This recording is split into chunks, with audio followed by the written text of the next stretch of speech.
What's up guys? Magandang araw sa inyo at nandito na naman po tayo sa ating YouTube channel, Yards Farming.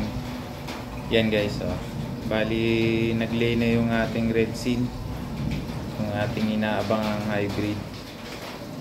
So medyo maulan ngayong araw na to, kaya sakto nandito tayo. Yan, oh.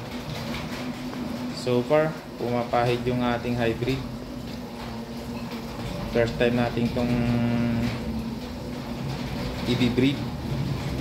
So hindi pa pala tapos mangitlog yung ating female red seal. Pasensya na nga pala guys sa video kasi medyo maulan talaga ngayon eh. Medyo malakas yung ulan kanina kaya hindi ko masyado na videohan. Kaya medyo kumukulog pa nga. Ayan guys, napakadaming initlog ng ating red seal.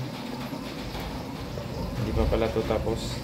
Kaya sana makabuo tayo dito guys at mapaprove natin tong hybrid na to. So far kanina pa siya pahid ng ganyan eh. Habang umiitlog yung female, nasunod din siya. Kaya yan.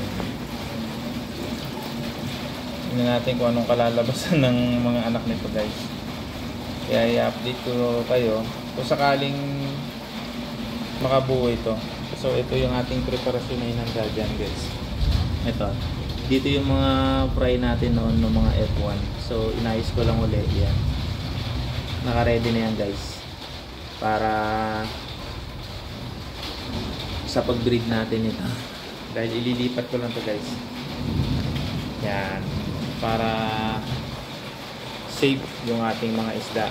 Kasi pag hindi natin ginawa yung guys, sinayaan lang natin, baka mahigop ng pump na yon pagka nagkaroon ng fry. Kahit sabihin natin nandyan yung female, hindi ko yung ginagawa. Hinihiwalay ko talaga yung mga fry or yung aking mga nagiging eggs.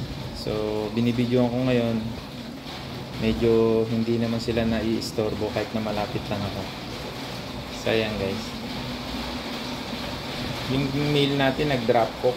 Mas gusto niya yung malamig yung panahon eh. Naka-heater kasi to guys. Sige guys, at i-update ko kayo next video na lang. Medyo lumalakas na uli ang ulan. Thank you guys and God bless.